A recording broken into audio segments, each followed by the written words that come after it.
Picture this. It's a Tuesday morning, cold enough that the grass is stiff, and somewhere out there, a Toyota with more than 300,000 miles on it turns over on the first try, settles into idle, and drives to work like it's got nothing to prove. No drama, no warning lights, just an engine doing exactly what it was built to do, long after the people who designed it ever expected anyone to still be driving it. Now, here's the title you clicked on. 17 Habits to Make Your Toyota Last Past 500,000 Miles Without Repairs. And I'm going to do something in the first 30 seconds that most channels won't. I'm going to tell you that last part is a lie. Without repairs. No car on earth goes 500,000 miles without repairs. And anybody who tells you different is selling you something. There was a fellow named Victor Shepard who put over 1,000,000 miles on a 2007 Tundra in about 8 years. Toyota bought it back and tore the whole thing apart on a bench, and I'll get to what they found, because it's the most important thing in this entire video. But even that truck, the famous one, needed brake jobs and tires and more than one timing belt and something like 13 trips to the shop every single year. It did not go 1,000,000 miles untouched. Nothing does. So forget the fantasy of a car you never lay a finger on. Here's the real promise instead. There is a difference between the repairs that wear a car out slowly over time and the one repair that kills it all at once. And almost everything I'm about to show you is aimed at that second kind. Stay with me, because a few of these are the exact opposite of what you were always told. And one of them, most people, do every single cold morning thinking they're being kind to the engine. Let me show you what's really going on underneath all of this, because once you see it, the whole list makes sense. A Toyota engine is not magic. It's iron and aluminum and a handful of good decisions made by engineers who, for a long stretch, were told to build the thing to outlast the loan. The block, the crank, the bones of it, those are stout. On the good ones, you could still see the machining marks in the cylinder walls at 1,000,000 miles. That's how much metal they left in there. So the bones will usually go the distance. What actually kills a Toyota is almost never the part you can't control. It's heat. It's dirty fluid. It's a small leak nobody fixed. It's rust eating a frame from the inside out. It's neglect, dressed up as a maintenance schedule that was written to get you through the warranty and not 1 mile further. Every habit on this list is really one of two things. Either you are protecting those good bones from heat and grit and time, or you are quietly refusing to believe a piece of marketing. And there is a lot of marketing. Let's go through them. Habit 1. Change the oil more often than they tell you to. Most modern Toyotas call for fresh oil every 10,000 miles on that thin 0W20 synthetic. And if your goal is to reach 150,000 miles and trade it in, that number is fine. If your goal is 300,000, it is not. And I'll be straight with you about why that 10,000 mile figure exists. It's partly real synthetic chemistry, and it's partly fuel economy math and a warranty that only has to survive so long. Back in the early 2000s, Toyota had a real sludge problem on some engines, motors gumming up solid from the inside, and there were lawsuits, and funny enough, the American cars quietly got a 5,000-mile interval, while the rest of the world kept 10. The people who keep Toyotas alive to the moon almost all do the same thing. 5,000 miles, good oil, a proper filter. Oil is cheap, an engine is not. Habit 2. Put in exactly the oil it asks for, and don't get clever. That thin 0W20 is not thin because somebody was being cheap. These engines run tight clearances and a variable valve timing system that runs on oil pressure, and the whole thing was designed around that exact weight. I hear guys say, "The engine's got miles on it now. I'll run something thicker." Thicker sounds tougher. It is not tougher. Thick oil at startup, which is when most of your wear happens anyway, is slower to reach the top of the engine and harder on the very timing parts you're trying to save. Match the book. If it drinks a little oil as it ages, and some of them do, the answer is to check it often and top it up, not to pour in syrup and hope for the best. Habit 3, and this is the one nearly everybody gets backwards. Stop letting it sit and idle to warm up. I know. Your father did it. I did it. It feels like kindness. But a modern engine has full oil pressure everywhere it matters within 20 or 30 seconds of starting. And after that, sitting there idling cold does almost nothing except wash a little raw fuel past your rings and burn gas for no reason. The engine actually warms up faster when it's moving. So the real habit is this: start it, give it half a minute, then drive, and drive gently. Keep it off the throttle and low in the revs until the temperature needle comes up off cold. That first easy mile or two is worth more than any 10 minutes of idling in the driveway ever was. Habit 4. If all your Toyota ever does is short hops, take it out and stretch its legs on purpose. Here is the mechanism nobody bothers to explain. When an engine never gets fully hot, the fuel and the water vapor that end up in the oil never cook back off. They just sit in there, turn acidic, and over a couple of years, that is how you grow sludge in a motor that was changed right on time. A car that only ever goes 3 miles to the shops and back is being quietly poisoned by its own condensation. So once in a while, get it out on the highway for a good half hour and let everything come all the way up to temperature and burn clean. Your engine and your battery will both thank you for it. Habit 5, and this one has a body count. Change the automatic transmission fluid, no matter what the dealer tells you. A lot of Toyota manuals don't give you a change interval at all. They just say inspect the fluid, and a service writer reads that as filled for life. Leave it alone. So people do. And then those transmissions start dying somewhere between 100,000 and 150,000 miles. In trucks, where the engine was still perfect. A fluid change runs you maybe $150. A transmission, when it lets go, is $3,000 to $5,000. I want you changing that fluid around every 60,000 miles. Sooner if you tow. There is a whole story behind that one word, lifetime, and I am saving it for its own video because it is worse than you think. Habit 6. Change the coolant before it turns on you, because old coolant is how good engines die of overheating. That pink long life stuff Toyota puts in is genuinely good.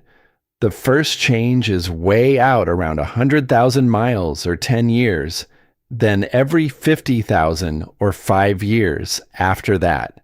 But notice the years part, because most people only ever hear the miles. Coolant wears out by the calendar just as much as by the odometer. The additives in there, the ones that stop it eating your radiator and your heater core and your water pump from the inside, those run down after a few years whether you drive the car or not. It's a cheap drain and fill. Skipping it is how a corroded cooling system takes out a head gasket. And now you are right back in the kind of repair we are here to avoid. Habit 7. Replace the water pump before it fails, not after. On a lot of the older engines, the pump is driven by the timing belt, which means you are already in there every 100,000 miles or so. And it is foolish to bolt a fresh belt on and leave a tired old pump sitting behind it.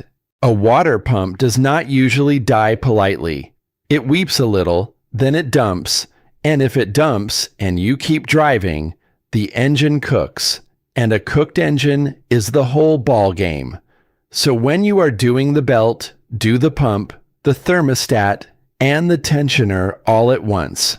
1 labor bill instead of 3.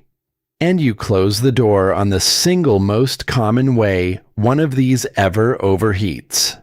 Habit 8. Know whether you have got a timing belt or a timing chain. And if it's a belt, treat that interval like a law. Some Toyotas, a lot of the newer 4-cylinders and V6s, use a chain that's built to last the life of the engine. Some of the older ones, and that famous million-mile V8 was one of them, use a rubber belt that has to come out on schedule, usually somewhere around 90 to 100,000 miles.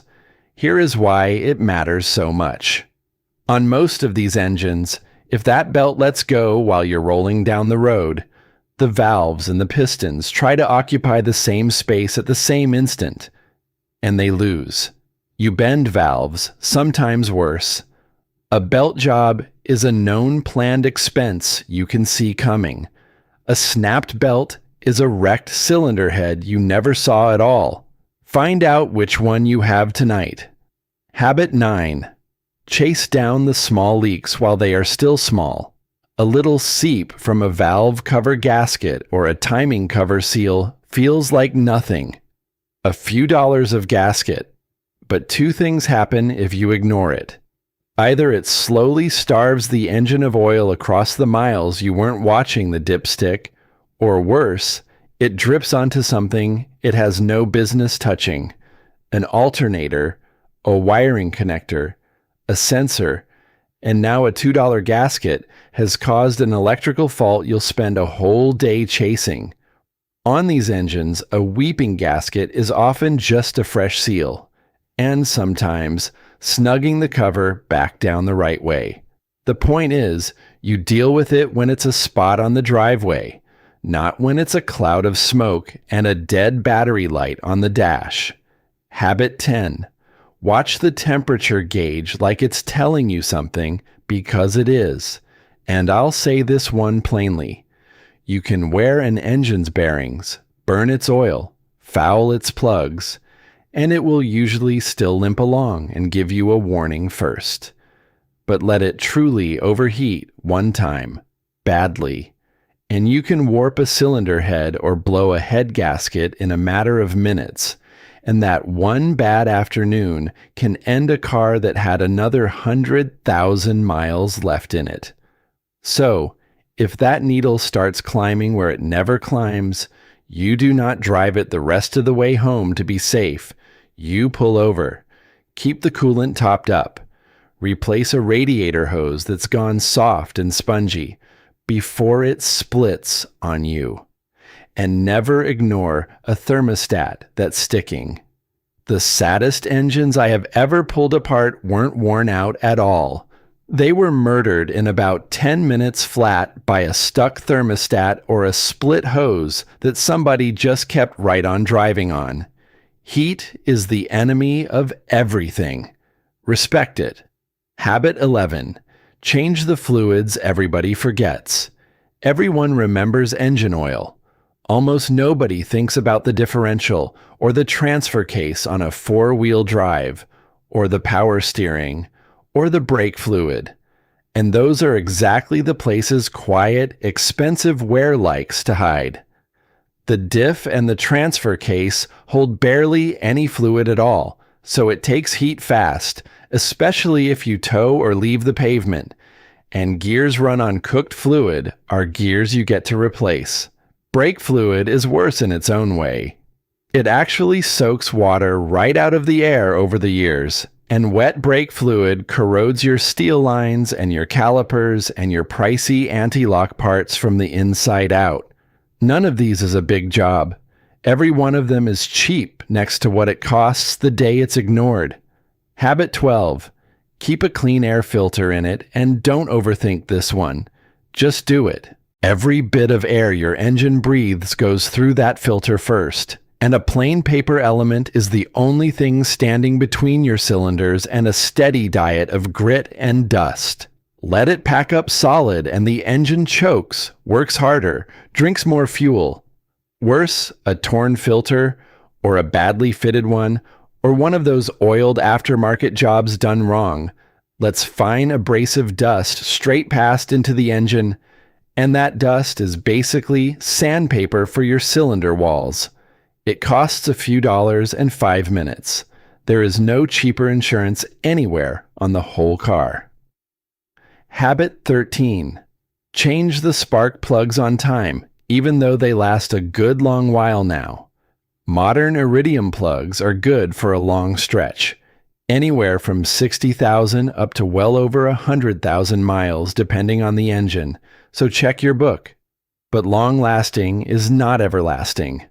A worn plug makes a weak, lazy spark, and a weak spark means a cylinder that never fully burns its fuel. That's a misfire, and a misfire doesn't just cost you power and gas mileage. Raw fuel washing down a cylinder scrubs the oil right off the wall and wears it, and unburned fuel roasts your catalytic converter, which is a genuinely expensive part to put back. Fresh plugs are cheap and, on most of these, easy. It's some of the best money you will ever spend on the thing. Habit 14. Drive the thing like you want it to grow old. This isn't about being slow. It's about being smooth. Don't lug it, chugging along in too high a gear with the engine straining down at low revs, because that pounds the bearings. Don't stand on it hard when it's stone cold. If you've got one of the newer turbocharged Toyotas, give it a few seconds to idle down after you've worked it hard, so the oil can carry the heat away from that turbo before you shut it off. And go easy on the brakes and the driveline. Coast up to the red light instead of racing to it and stamping on the pedal. A car driven with a little mechanical sympathy will genuinely outlast the very same car driven angry. The machine can feel how you treat it. Habit 15. Keep the records and learn to listen to the car. Write down what you did and when.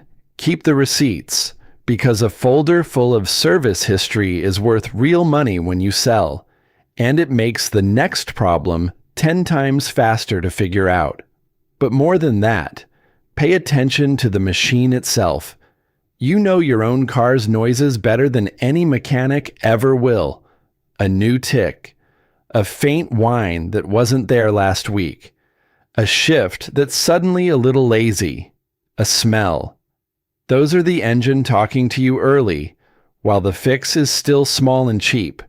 The people who keep cars forever aren't lucky. A problem caught at that whisper is a $50 afternoon in the driveway. The very same problem caught late, once the whisper has turned into a bang, is a tow truck and an entirely different bill. They just catch things early before it ever becomes a scream. Habit 16, and if you live where they salt the roads, this might just be the one that matters most of all. Fight the rust, because on a lot of these Toyotas, the engine will genuinely outlive the frame it's bolted to. There was a stretch of trucks where the frames rusted so badly that Toyota had to run a recall and replace them outright. Salt is relentless, and it does its work from inside a frame rail where you can't even see it.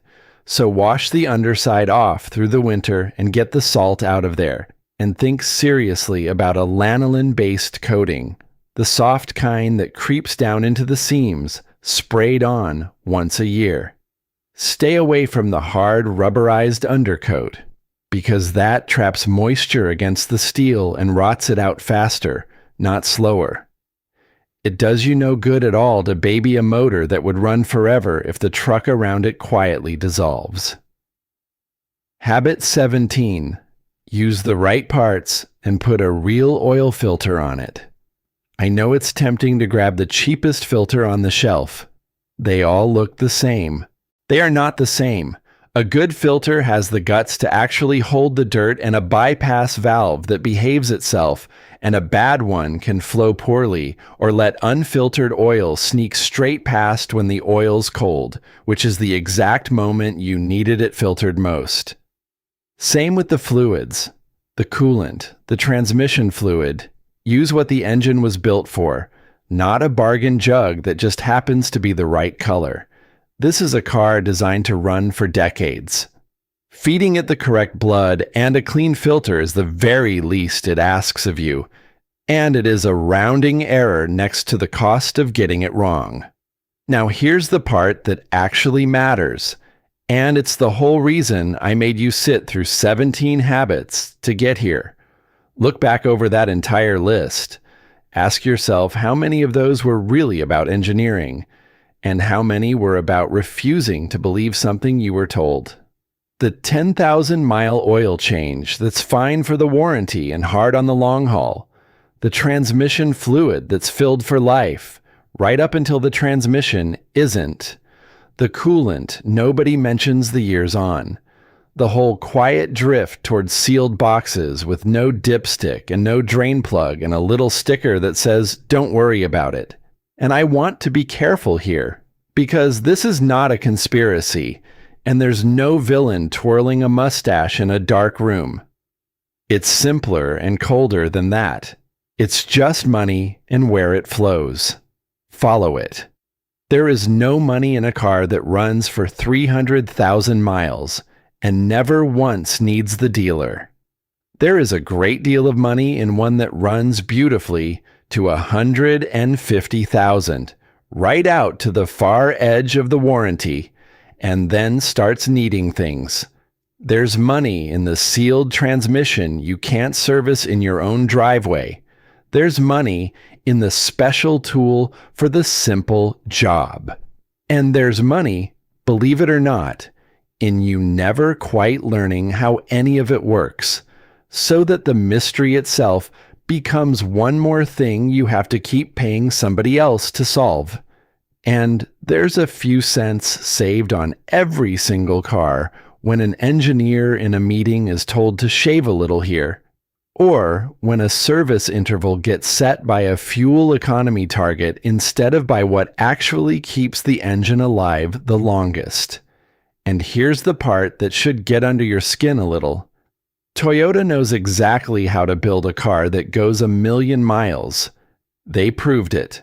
They tore one down and put that engine on a stand, and it still ran almost like new, still pulled cleanly all the way to its red line, somewhere around 5,700, still had the crosshatch machining showing in the cylinders after 1,000,000 miles of one man hauling loads for a living. They know precisely how it's done. So the question worth sitting with is why the newest, most complicated engines, the little twin turbos stuffed full of technology, are the ones turning up on recall lists with spun bearings, while a plain iron V8 from 2007 is out there setting records. We didn't lose the knowledge. We just stopped being the ones it was aimed at. And that, to me, is the whole thing in a nutshell. There's a real satisfaction, an old-fashioned kind, in understanding the machine you depend on, in knowing why the oil matters, and what the coolant is actually doing in there, and what that new noise probably means. It's the difference between owning a thing and being owned by it. When your car is a sealed box you're not allowed to open, every problem is somebody else's to solve, on their schedule, at their price, and you just stand there and pay. But when you understand it, even a little, you're free. You can keep a good machine running long past the point where you were supposed to give up on it and go sign for the next one. That's what these habits really are, when you get down to it. They're not chores. They're you taking the thing back. Every one of them is you saying, quietly, that you'd rather understand your car and keep it alive than be told it's too complicated for the likes of you, and it's time for a new payment. A Toyota built right and cared for will run for an astonishingly long time. But it was never really the badge on the hood that made it last. It was the person who paid attention.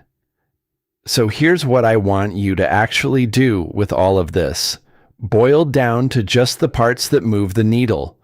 Change your oil more often than the sticker says. 5,000 miles on good synthetic with a real filter. If you're in this for the long run, use the exact oil weight it asks for. Warm the engine by driving it gently for the first mile, not by idling in the driveway, and get it out on the highway now and then, if it only ever does short trips. Change the transmission fluid around every 60,000 miles, no matter who tells you it's sealed. Do the coolant on time, and remember the years, not just the miles. When you're in there for a timing belt, replace the water pump and the thermostat while you're at it. Never ever drive on a climbing temperature gauge. Change the fluids everybody forgets: the differential, the transfer case, the brake fluid. Keep a clean air filter and fresh plugs in it. Drive it smooth. Keep your receipts and listen for the first small noise. And if you live in the salt, fight the rust like the frame depends on it. Because it does. None of that is expensive. Add it all up across a whole year, and it's a fraction of one car payment. That's the trade you're actually being offered. A few $100s and a little attention, set against tens of thousands for a brand new loan. And picture where it puts you. 5 years, 10 years down the road, you're the one with the paid-off Toyota that just rolled over another 100,000 miles without so much as a shrug. You're the one who hears a little tick and already knows what it is. You're the one standing at the counter who doesn't get talked into a job you don't need, because you already know what your own car needs and what it doesn't. That's not luck. You built that. Now I want to hear from you, because these comments are honestly the best part of doing this. Tell me down below what you're driving and how far it's gone. What's the highest mileage Toyota you've ever owned or ridden in, and what finally got it in the end, if anything ever did. And I especially want to hear from the folks who turn their own wrenches. Tell me the one habit you swear by that I didn't say, or the one thing an old mechanic taught you years ago that you've never once forgotten. I read every single one of these, and the stuff you all share teaches me as much as anything I ever dig up on my own. If you got something out of this, subscribe and stick around, because the next one is one I've been wanting to make for a long time. We're going to take that little word apart. Lifetime. Filled for life. The sealed transmission with no dipstick and no drain plug that the manual swears up and down you never have to touch. I'm going to show you where that idea actually came from, who it really serves, and why the fluid inside a lot of these was quietly engineered to last exactly as long as the warranty and not 1 mile more. It will change how you look at that sticker forever. Until then, do the small stuff. Change the oil, watch the gauge, keep the salt off it, and let that good engine do what it was built to do. Take care of the machine, and it'll take care of you.